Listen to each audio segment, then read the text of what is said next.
और चलिए कुछ और खबरों का भी रुख कर लेते हैं। महायुद्ध को 1 महीना हो चुका है। आपके सामने 1 महीने की वो तस्वीरें हैं जो आज भी लोगों के जहन में जिंदा है। इस 1 महीने में दुनिया ने तबाही की वो तस्वीर देखी है जिसको किसी ने भी सोचा नहीं था। आसमान से अंगारे बरसते देखे, बिल्डिंगों के मलबे में बदलते देखा, विध्वंस की वो तस्वीर आंखों में बस चुकी है जिसे भूलना नामुमकिन है।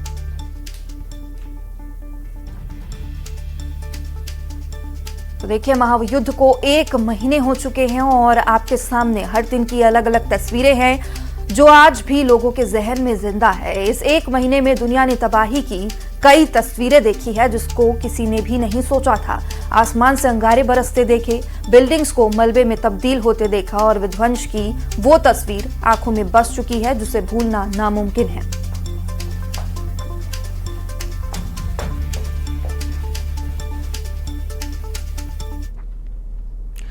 तो ईरान के भयानक हमलों के बीच ट्रंप की टेंशन बढ़ाने वाली खबर सामने आई है। खाड़ी देशों में तैनात अमेरिकी सेना के पास टॉमहॉक मिसाइलों का गोदाम खाली हो गया है। उधर अमेरिका के उपराष्ट्रपति जेडी वेंस ने नेतन्याहू को फोन कॉल पर फटकार लगाई क्योंकि इजराइल ने ईरान में तख्ता पलट का जो प्लान बनाया उससे अमेरिका को जबरदस्त घाटा होने लगा। इस बीच ईरान ने ट्रंप का 11वां अड्डा भी उड़ा दिया है।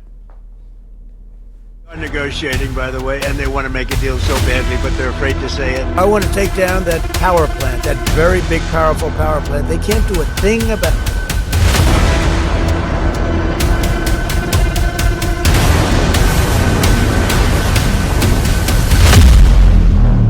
इजराइल में ईरान की जुल्फिकार मिसाइलों के धमाके ट्रंप के सभी दावों की धज्जियां उड़ा रहे हैं।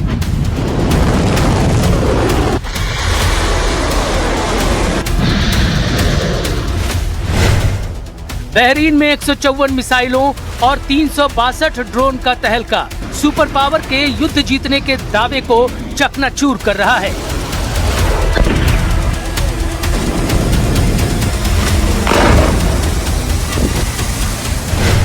सऊदी अरब के रियाद में 6 मिसाइल फटने से साफ हो गया है कि ईरान बड़ी बेरहमी से दुश्मनों को मार रहा है।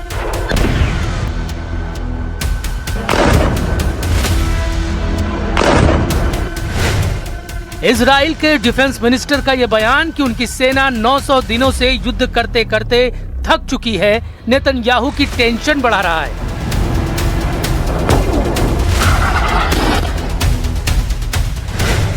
जेडी वेंस का दावा कि ईरान जैकेट वाला एटम बम फोड़ने वाला है परमाणु युद्ध की सटीक भविष्यवाणी साबित हो सकता है।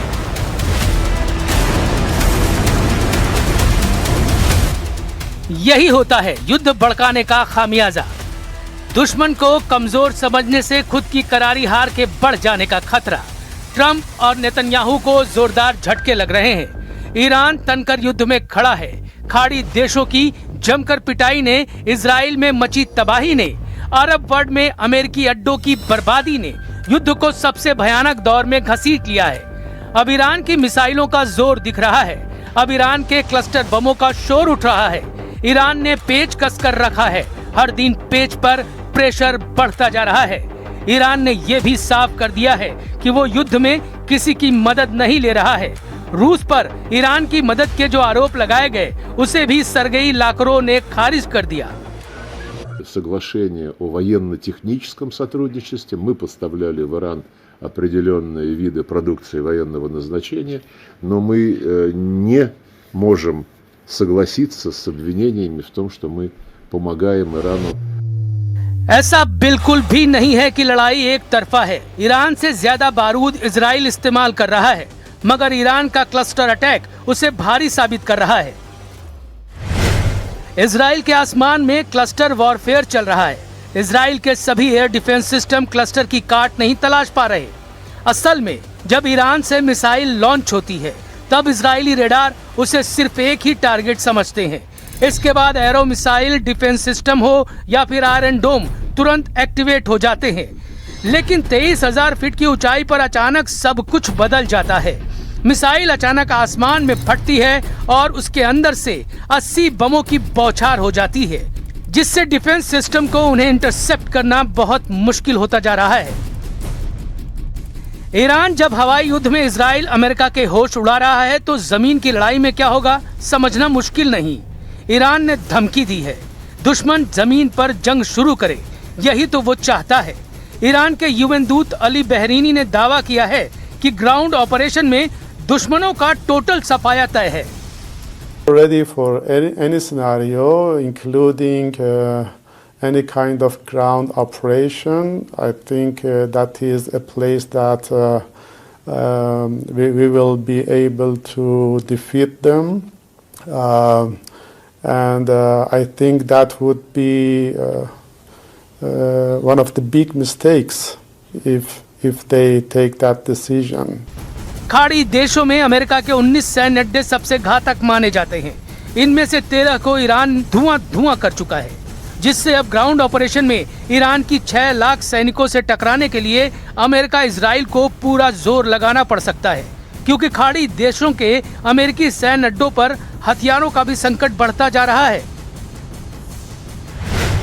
ईरान के हमलों में कुवैत में यूएस पोर्ट शुएबा, अली अल सलेम एयरबेस और कैंप ब्यूरिंग को भारी नुकसान पहुंचा है।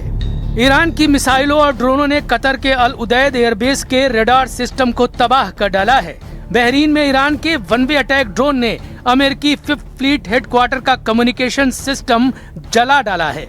वहीं सऊदी अरब के प्रिंस सुल्तान एयरबेस पर हुए हमलों से ईंधन भरने वाले टैंकरों और जंगी हथियारों को नुकसान पहुंचा है। इधर संयुक्त अरब अमीरात के अल दफारा एयरबेस और अल रुवैस सैन्य ठिकानों की रडार साइटों और बिल्डिंगों को ईरान उड़ा चुका है। अमेरिका को ईरान में सबसे ज्यादा नुकसान ऐन अल असद और इरबिल एयरबेस पर झेलना पड़ा है। इसके साथ जॉर्डन में मुवफ्फाक अल साल्ती एयरबेस पर भी ईरान की बैलिस्टिक मिसाइलें गिरी हैं, लेकिन नुकसान की जानकारी अमेरिका ने जारी नहीं की है। 13 सैन्य अड्डों पर ट्रंप को अब तक $800 मिलियन के नुकसान का अनुमान लगाया गया है। इतना ही नहीं, युद्ध भड़कने से पहले अमेरिकी बेस पर 40,000 से ज्यादा सैनिकों की तैनाती थी, लेकिन ज्यादातर सैनिकों को शिफ्ट कर दिया गया है। युद्ध में जान का लाखों लाख डॉलर के नुकसान ने ट्रंप को ईरान के एनर्जी सेंटर पर हमलों की डेडलाइन बढ़ाने पर मजबूर किया। उन्हें उम्मीद है कि इसके बदले ईरान हॉर्मुज स्ट्रेट को खोल सकता है। They've been obliterated. Who wouldn't negotiate? They are begging to make a deal. We'll see if we can make the right deal. If they make the right deal, then the strait will open up. Hormuz Strait will open up.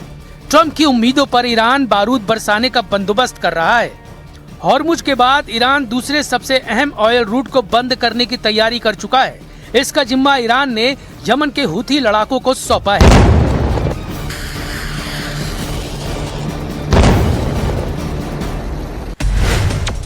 Iran ने Yemen के पास बाब अल मंदाब straight को block करने की धमकी दी है। बाब अल मंदाब root लाल सागर को अदन की खाड़ी और अरब सागर से जोड़ता है। ये स्ट्रेट दुनिया के महत्वपूर्ण कारोबारी समुद्री मार्गों में से एक है, जहां से यूरोप और एशिया में गैस और तेल की सप्लाई होती है। लाल सागर के इस ट्रेड रूट से हर साल $1 ट्रिलियन का कारोबार होता है। हुती चीफ अब्दुल मलिक हुती को सुन लीजिए। ईरान समर्थक लड़ाका ग्रुप के चीफ ने जिहाद का ऐलान कर दिया है।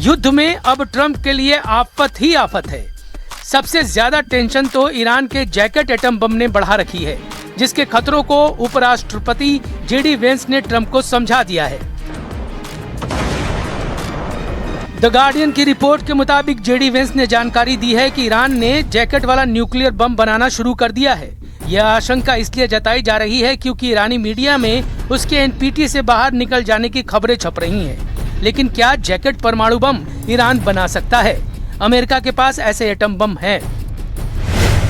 अमेरिका के पास दुनिया का सबसे छोटा परमाणु बम है, जिसमें 23 किलोग्राम वॉरहेड ले जाया जा सकता है, जिसकी कुल क्षमता 10 टन टीएनटी की है। ईरान के पास 440 किलो यूरेनियम है। 440 किलो यूरेनियम से ईरान 11 परमाणु हथियार तैयार कर सकता है।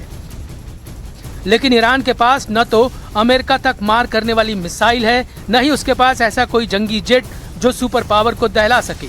तो फिर हमला होगा कैसे? इसकी आशंका जताई जा रही है कि ईरान अमेरिका में एक्टिव अपने स्लीपर सेल को ये मिशन सौंप सकता है। खैर, इस खतरे पर अमेरिका अलर्ट है, लेकिन जिस बात ने ट्रंप और नेतन्याहू को डरा दिया है वो इजराइल की सेना की कमजोरी है।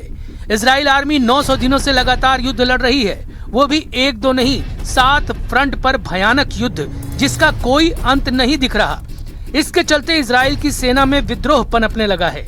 ग्राउंड ऑपरेशन के करीब आकर अगर इजराइल के सैनिकों ने कदम पीछे खींच लिए तो अमेरिका कहीं का नहीं बचेगा।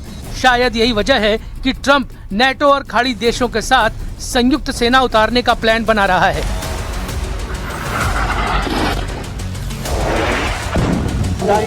अब हमें